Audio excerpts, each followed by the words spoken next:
Sur notre série d'enseignement intitulée Les pièges du péché. Troisième partie. Les pièges du péché. Troisième partie. Aujourd'hui, nous allons parler, le sous-thème, c'est le mystère de l'iniquité. Le mystère de l'iniquité. Alléluia. Amen. Nous allons rapidement lire Genèse. Genèse chapitre 3.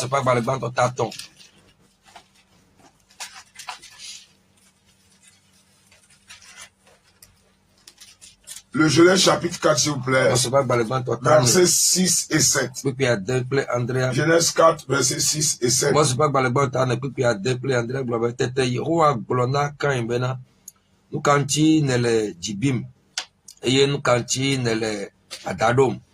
Allo, manye ale olewa, ne ewonyuila, won kume ako, que ne me wonui ola, ekema, nous vont deha de votre nous, aye odo tame adede nous, que ola du eji. Amen. Amen.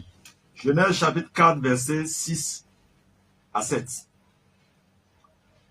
Et l'Éternel dit à Caïn, pourquoi es-tu irrité et pourquoi ton visage est-il abattu?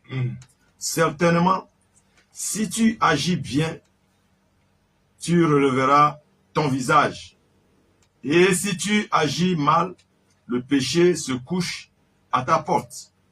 Et ses désirs se portent vers toi. Mais toi, domine sur lui.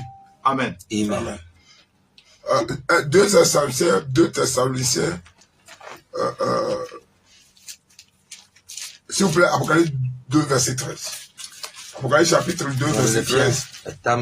Après, nous allons lire 2 Thessaloniciens 2, 7 à 12. Apocalypse 2, 13.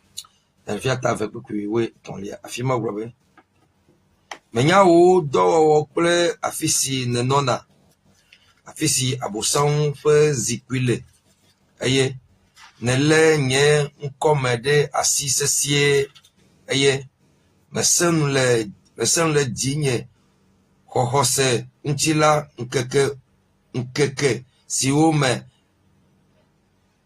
nkeke si me ke ou achipa sinye nye dasedila ntefe wala le miadome afisi abosan nonala o amen. Amen. Apocalypse 2, verset 13. Je sais où tu demeures.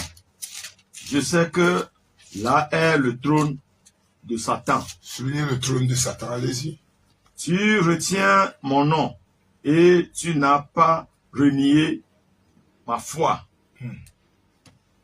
Même au jour d'Ananias, mon témoin fidèle qui a été mis à mort chez vous, là où Satan a sa demeure. Amen. Amen.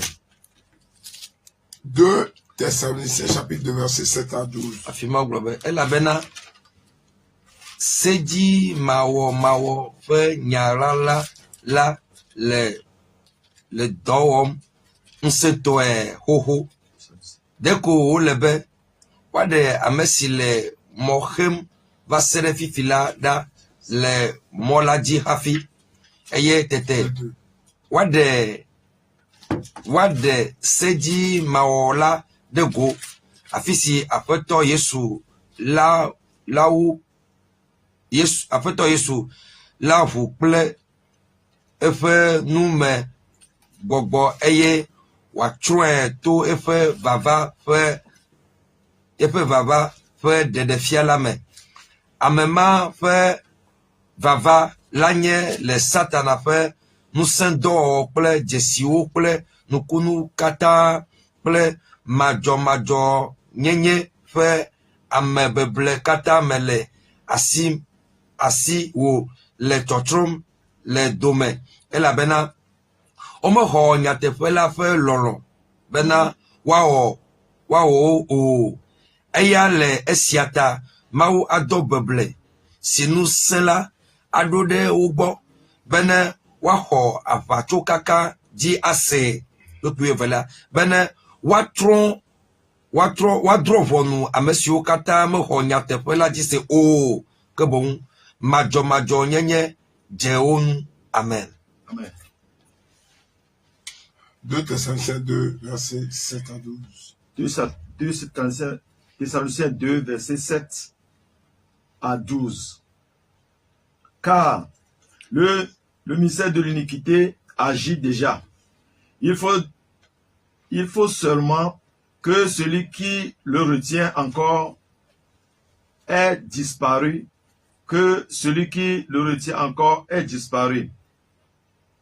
Et alors paraîtra l'impie, que le Seigneur détruira par le souffle de sa bouche, et qu'il anéantira par l'éclat de son avènement.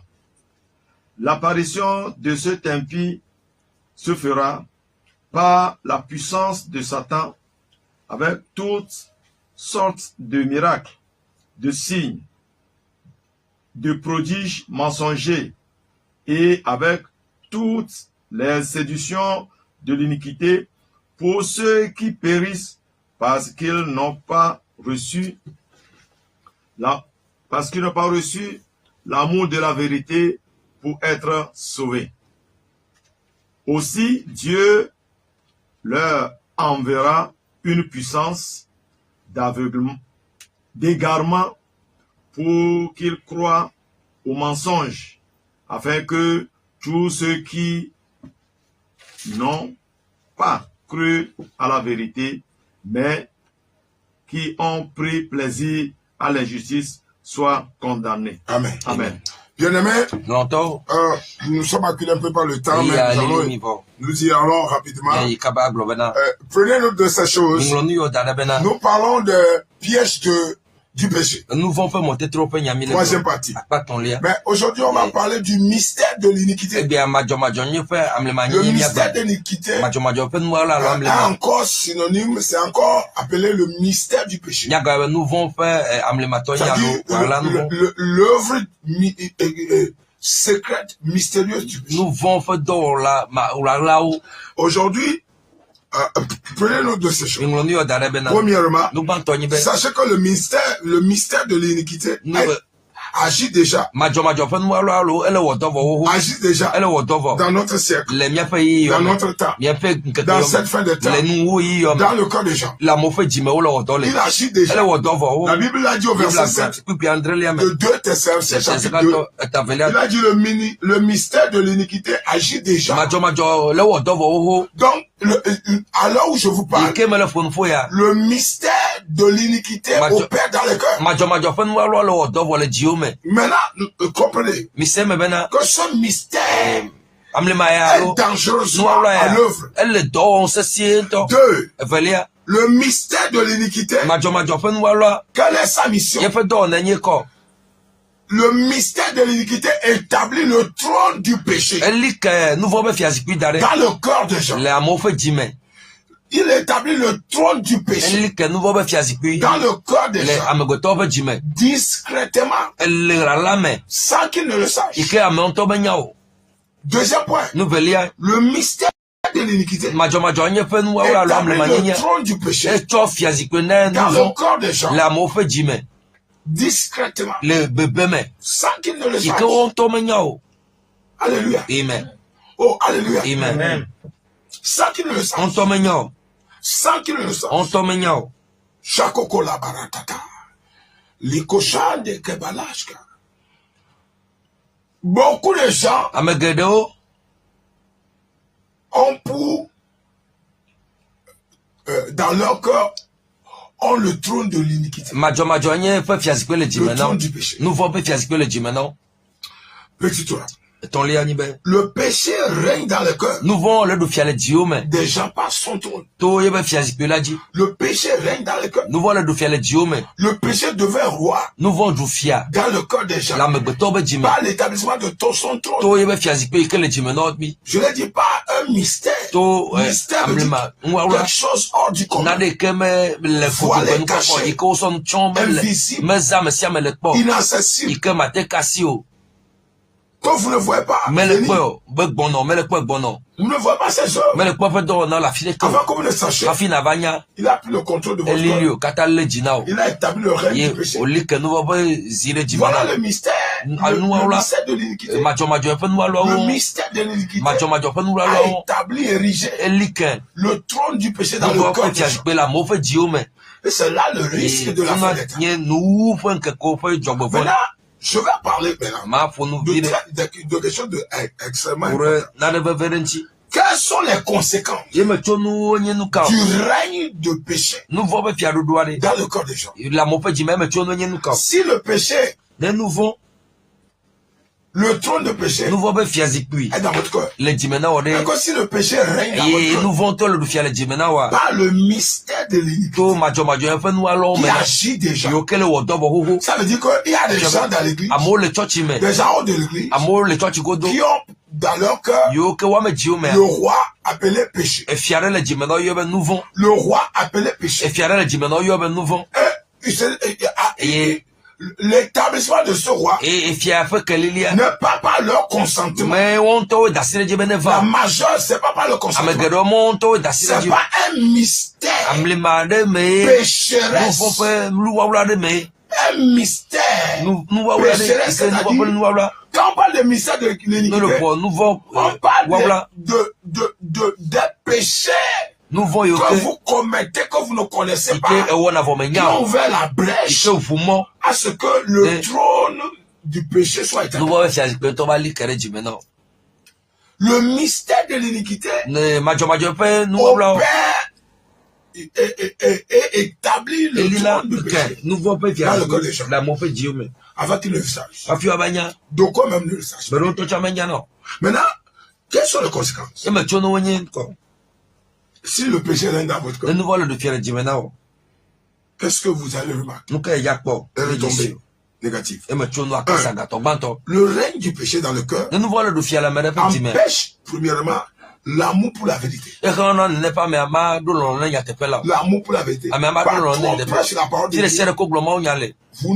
vous serez aigri, indifférent, mal à l'aise. Même parfois contre directement.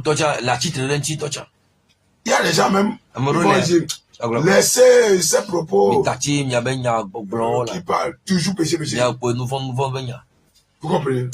Ça, ce qui a un trône dans votre cœur, il empêche l'amour pour la vérité, qui est la parole de Dieu, qui est la prédication du salut et de la repentance. Praise the Lord. Alléluia. Première conséquence, quand le péché règne dans le cœur, il empêche l'amour pour la vérité. L'amour, il n'aimerait jamais. Deux, le règne du péché dans le cœur provoque la croyance au mensonge. Ça provoque la croyance. Une des conséquences drastiques, c'est que la personne va commencer par croire au mensonge au lieu de croire à la vérité. La personne commence par croire au mensonge. Tout ce qui est mensonge, il fait confiance. Et il croit. Et il pose des actes. Ou bien il vit par le mensonge. Quand la personne croit au mensonge, il vit par ça. Il réagit par ça. Il pose des pas par le mensonge. Donc quand le péché règne dans le corps de quelqu'un, Dieu l'a dit dans Genèse 4, verset 6, Dieu a dit à Caïn que le péché a couché devant ta porte. Vous voyez ça? Il veut régner. Le péché a couché devant ta porte. Toi, domine sur lui. Il veut dominer. Il veut régner. Vous voyez ça? Le règne du péché. Le problème de Caïn était que le péché a pris le contrôle de son corps. Il a tué son frère sans remords, sans regret. Quand le péché règne dans le corps de quelqu'un, la personne commet le péché sans regret. Quatrième point. Troisième point. Il commet le péché. Il mène une vie pécheresse. Ou commet le péché sans regret. Sans remords.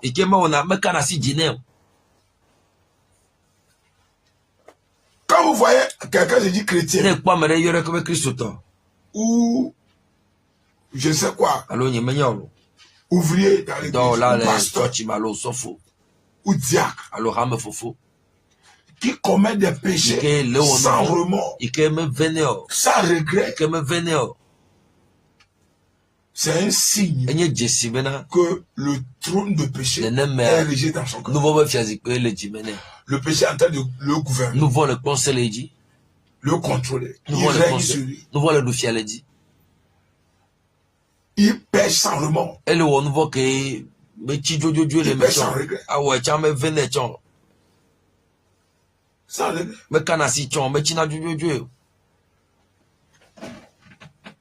Praise the Lord. Alléluia. Quatrième point. Le règne de péché dans le cœur engendre l'amour pour l'injustice. L'injustice, tout ce qui est injuste.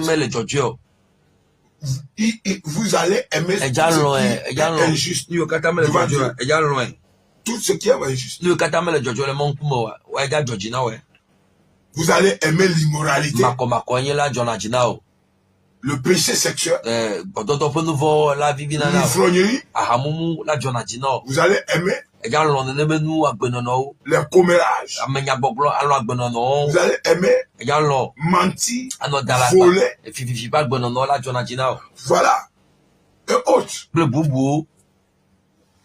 La reine, la rancune, ça dit que vous allez aimer ça. Vous n'aurez pas rancune et avoir un remords. L'amour pour l'injustice. Tout ce qui est négatif. Vous aimez ça. Vous allez aimer le mensonge. Aimer le mensonge. Et il n'y a aucune vérité dans votre âme. Le jour vous dites la vérité. Quand on suit ça, on tombe dans le mensonge. Le trône, le règne, le péché est dans votre corps. C'est ainsi. L'amour pour l'injustice. Vous allez aimer quand votre frère tombe. Ça vous êtes content. Ça vous fait rire. Quand votre voisin a mal, ça vous êtes content. Quand un homme de Dieu tombe dans le péché, vous vous réjouissez. C'est ça. L'amour pour la justice. Vous avez le règne de péché dans votre corps. Alléluia. C'est très important. Cinquième point. Le règne du péché dans le cœur provoque une vie d'égarement. Une vie d'égarement. Votre vie ne peut plus marcher dans la parole de Dieu. Jamais. Tous vos actes seront travertis par hors de la parole. Une vie d'égarement. Vos vies seront contre la parole.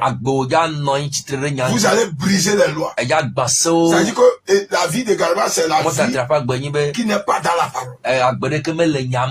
Vous vivez au détriment de la parole. C'est ça. Quand le péché règne dans le corps, bien-aimé, partagez ce message. Partagez ce message dans le monde entier. C'est extrêmement important pour que le peuple de Dieu soit sauvé. Partagez ce message.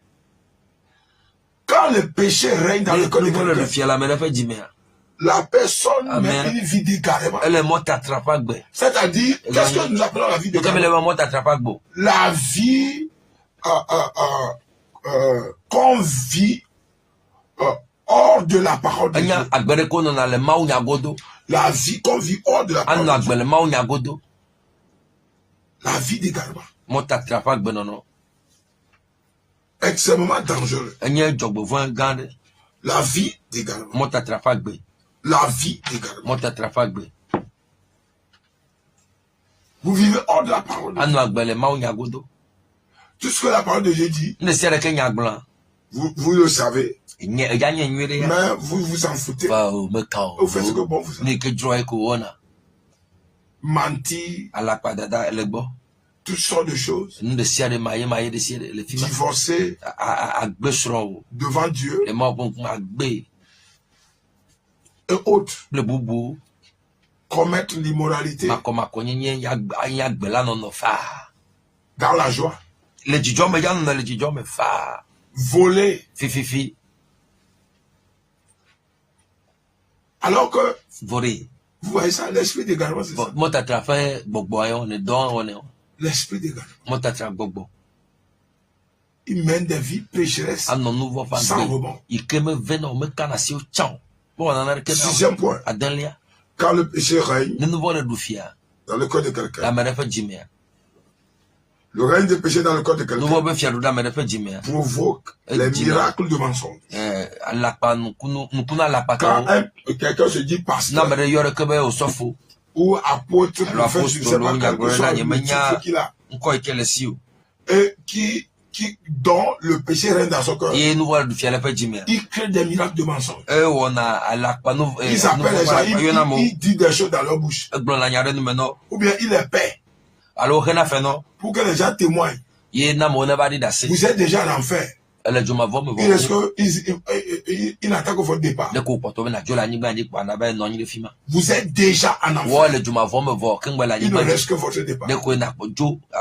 Je répète, ces gens sont déjà en enfer. Dieu n'attend que le départ. Alléluia. Amen. C'est très important. Les miracles de mensonge. De créer les miracles de mensonge. Mentir que Dieu a fait quelque chose. C'est ça le miracle. Payer les gens pour venir dire qu'il est guéri, que le Dieu a ouvert la porte. Vous êtes déjà en enfer. Écoutez-moi bien. Vous n'allez pas en enfer. Vous êtes enrichi en enfer. Déjà reclus. On attend votre arrivée. Alléluia. Amen. Les miracles de mensonge. Comment vous pouvez dire ce que Dieu n'a pas fait? Faute de crainte de Dieu. Vous cherchez quoi? L'approbation des gens ou de Dieu? Ceux qui cherchent l'approbation des gens périront en enfer. Ceux qui veulent plaire les gens, ces prophètes qui courent après pour plaire aux gens, pour se faire voir par les gens comme s'ils sont de bonnes personnes. Alors qu'ils oublient que Dieu voit le cœur. Dieu voit le cœur. Dieu vous connaît. Dieu sait que vous n'êtes pas un frère. Vous êtes un faux. De la tête jusqu'au pied. De la pensée jusqu'au cœur. Et tout ce que vous faites, il n'y a rien de vrai dedans. Il a déjà créé des miracles pour attirer les gens. Ça a une fin. Continuez, ça a une fin.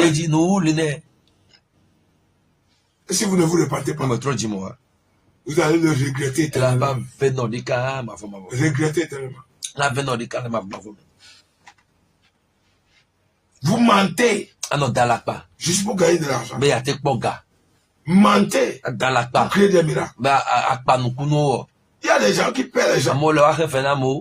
Va dire ça. Je ne sais pas qui vous cherchez. Même Satan ne fait pas ça. Vous avez dépassé le diable. C'est grave. Vous savez qui est Dieu? Vous venez et vous créez des choses au nom de Dieu. C'est terrible. Et dangereux. Vous ne craignez pas Dieu. Ceux qui ne craignent pas Dieu créent les mensonges de miracles. Ils mentent aux gens pour leur retirer de l'argent. Ils mentent aux gens comme si ils sont faiseurs de miracles. Ou bien leur Dieu est un Dieu miracle. Alors qu'il n'y a rien de ça. Vous allez payer ça. Si vous ne vous repentez pas, à moins que vous vous repentiez, seule la repentance va vous sauver. Sinon vous paierez le prix en enfer. N'oubliez pas, vous êtes déjà en enfer. En restant en enfer. Il reste que votre départ. Exception. Vous vous repentez et vous donnez votre Dieu. Vous abandonnez cette pratique dangereuse. Alléluia. Amen. 7e point.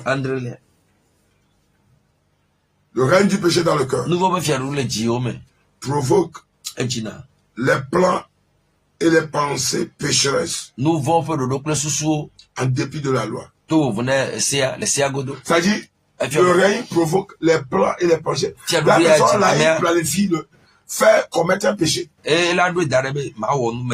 Par exemple, je dois aller chez ma copine. Je dois aller chez mon copain et commettre l'immoralité. Bon, il a planifié sortir, aller boire l'alcool. Il a planifié aller mentir à quelqu'un pour escroquer quelqu'un. Quand quelqu'un planifie un péché, c'est un signe que le péché règne dans son cœur. Le péché a un trône. Le siège de péché, le trône de péché dans son cœur. Ça, c'est ça, c'est ainsi. En dépit de la loi, il voit la loi, il planifie les pensées et les plans pécheresses.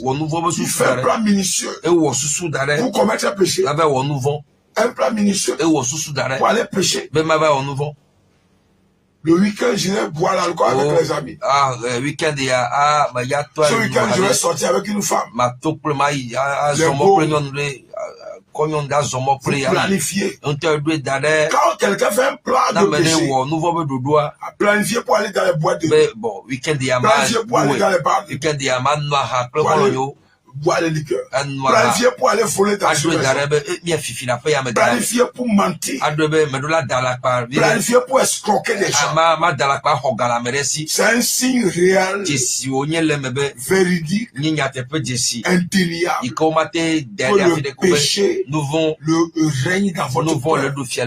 Ça ne se voit pas. Mais voilà les fruits. Praise the Lord. Alléluia. Voilà les fruits. C'est les signes que le péché règne dans votre cœur. Il a un trône. Le trône de péché dans votre cœur. Alléluia. Amen. C'est-à-dire ces gens-là, malgré tous les messages qu'ils écoutent à l'église,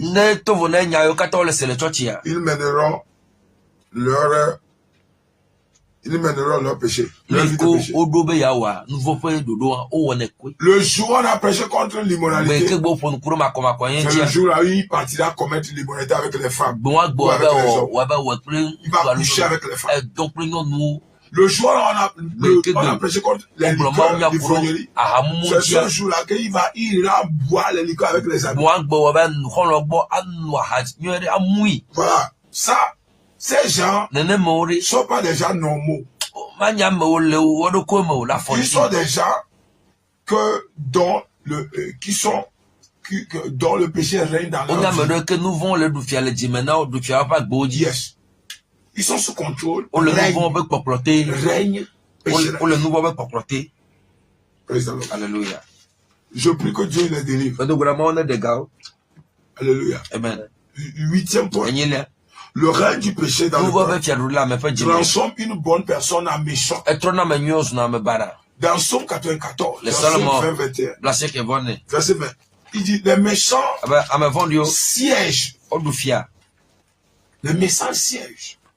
Ils transforment une bonne personne en mauvaise personne. Quand vous voyez une bonne personne, au fil des temps, devenir une mauvaise personne ou un méchant. Quand on parle de méchant, c'est concevoir le mal contre son prochain ou voir, espérer son prochain périr dans le mal, ou détruire son prochain par le mal. C'est ce qu'on appelle méchant. Alléluia. Amen. Donc, le règne du péché dans le cœur transforme une bonne personne en méchant, en méchant, en pervers, en pervers, en méchant. Quand il n'était pas comme ça, dès le début, quand il était pas comme ça, quand il obéissait Dieu, mais quand le péché a commencé par le gouvernement, regardez ce qu'il a fait. Il n'a pas seulement péché, il n'est pas seulement méchant, mais il a commis un crime. Il a commis un crime. Et quel genre de crime? Crime de méchanceté. C'est-à-dire un crime dont la personne ne l'a pas offensé. Ça, on appelle ça la perversité. Abel ne l'a même pas offensé. Ils se sont même pas collés. L'envie. L'envie l'a poussé à tuer l'autre. Tous ceux qui sont comme ça, repentez-vous. Sinon vous irez en enfer. L'enfer existe. Vous irez en enfer. Exception. Vous vous donnez au Seigneur. Vous abandonnez cette pratique. Amen. Amen. 9e point. Le règne du péché dans le cœur transforme les gens en esclaves de Satan et de l'enfer. En esclaves de Satan. Quand le péché règne dans votre cœur, automatiquement, vous êtes esclave de Satan. C'est-à-dire le péché dans le cœur vous emprisonne, vous met à la prison du diable. Et vous devenez esclave. Et donc c'est le diable qui va décider quand vous serez éliminé pour ou vous utilisez encore pour un temps. Ce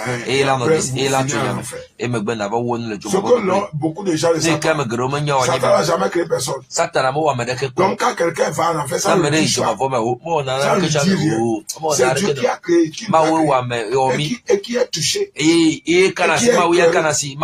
Donc le diable, sa vision, c'est de faire périr les gens pour faire mal à Dieu. Mais comme l'homme ne comprend pas, l'homme rentre dans les sectes, dans le fétichisme, dans l'idolâtrie, pour aller en enfer, pour aller adorer le diable. Alors que le diable n'a aucun cœur. Il n'a pas de cœur. C'est pourquoi il tue les gens. Son objectif, c'est faire mal à Dieu. Mais que le mal là s'arrête par le sang de Jésus. Que tout mal infernal soit annulé par le sang de Jésus. Au nom de Jésus. Alléluia. Donc, le trône, le règne du péché transforme les gens en esclaves de Satan et de l'enfer. Nous voyons les prostituées dans la rue. Ils sont esclaves de l'enfer. Nous voyons les sectaires qui sont dans les sectes pour des raisons multiples, qui vendent leur âme à l'enfer, au diable, qui sont esclaves directs de Satan. Nous voyons les idolâtres qui sont directement esclaves du diable. Parce que le péché gouverne leur corps. Un roi. Jésus a dit à Apocalypse 3, je suis à la porte, je frappe. Alléluia. Amen. Si tu ouvres, je mange avec toi. Et toi, tu vas. Jésus veut régner dans votre corps. Libérer le péché. Et recevoir Jésus. Alléluia. Amen. 10e point. Le péché endurcit le cœur des gens contre la vraie repentance ou les conseils pour la repentance. Les conseils pour la repentance ou la vie droite. Il endurcit le cœur. Jusqu'à ce que vous périssez. Cela vous aime. Alléluia. Amen. Beaucoup de gens ont péri en enfer parce que leur corps a été endurci. Tout ce qu'on leur dit, ils n'écoutent pas. Quand il arrive à un stade dans la vie d'un homme, où il refuse d'écouter les conseils, tout ce qu'elle lui planifie, c'est ce qu'il fera. C'est que ce stade est le stade de l'endurcissement du cœur et de la voie de la perdition immédiate. 11e, le règne du péché dans le cœur vous fait renier votre foi en Christ. On a vu des gens qui ont été en Christ et aujourd'hui ils ne peuvent plus dire que je suis chrétien. Ils font la confession de d'autres religions. Alléluia. Amen. Ils renient Christ. Ils renient Christ. Et qui quand renie Christ, il va en enfer. Parce que Jésus est le chemin, la vérité et la vie. Jean 14, verset 6. Jésus est le chemin, la vérité et la vie. Jésus est la semence du salut. Jean 3, 16. Car Dieu a tant aimé le monde, il a donné son Fils unique, afin que quiconque croit en lui ne périsse point, mais qu'il ait la vie éternelle. La vie éternelle est cachée à Jésus. Donnez votre vie à Jésus. Recevez Jésus pour que le trône de l'unité et le règne du péché soit brisé. Alléluia. Maintenant, pour finir, comment faire pour détruire le règne du péché dans votre cœur? Number 1. La reconnaissance du jugement de l'Éternel contre tout pécheur. Vous devez reconnaître que Dieu jugera tout pécheur. Quand vous reconnaissez ça, vous allez chercher la solution. 2. Donnez, dédicacez votre vie ou donnez votre vie à Jésus. Recevez Jésus dans votre cœur. Quand vous décidez de recevoir Jésus, Jésus viendra briser le trône de l'iniquité. Le trône de l'iniquité. Alléluia. Amen. Alléluia. Amen. Jésus viendra briser le trône de l'iniquité. 3. La reconnaissance de l'existence de l'enfer. De l'enfer. Lieu de péché. Et le ciel. Lieu de ceux qui mènent une vie de sainteté. Ceux qui ont donné le vie et qui ont vécu dans la droiture. Il faut reconnaître que l'enfer existe. Et que c'est pour les pécheurs. Et le ciel existe pour ceux qui sont saints. 4e, recherchons le salut à tout prix. Recherchons le salut de Dieu par la repentance et par la nouvelle naissance. 5e, soumettez-vous à l'autorité qui peut vous amener à la droiture. À la droiture. Alléluia. Amen. 5e, 6e, renoncer aux compagnies pécheresses. Amen. Amen, amen. Dieu vous bénisse. Mawirami. Vous venez de suivre l'homme de Dieu. Dieu donnait à Dadi. Dieu donnait à Dadi. De l'église pentecôtiste. 600. Nkafouiti, juste de partout où vous êtes. Et vous voulez que le trône de péché soit brisé. Faites cette prière après moi. Dis Seigneur Jésus. Merci de m'avoir parlé. Je reconnais que je suis pécheur. Et j'ai besoin de ton aide. Pardonne-moi mes péchés. Et purifie-moi par ton sang. Je crois que tu es le Fils de Dieu. Et je te reçois dans mon cœur comme mon Seigneur Sauveur. Efface mon nom dans le livre de la mort. Écris-le dans ton livre de vie. Donne-moi le pouvoir de vivre pour toi. Merci Seigneur. Au nom de Jésus. Amen. Amen. Alléluia. Je prie que l'éternel Dieu vous délivre. Que le trône du péché soit brisé. Et que votre vie soit délivrée. Au nom de Jésus. Amen. Vous venez de suivre l'homme de Dieu. Dieu donnait à Dadi. De l'église pentecôtiste. 6 ans Nkafouiti. À Lomé. Juste dans le théâtre. Le vent fait face à catholique. Et vous rentrez dans le vent, premier vent à gauche.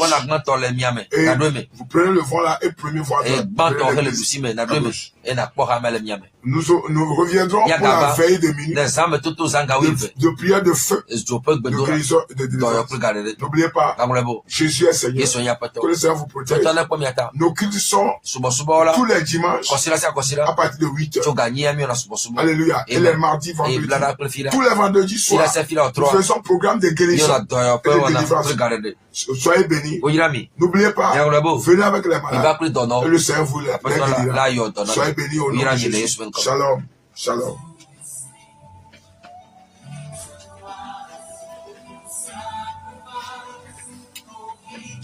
Car on a fait ici,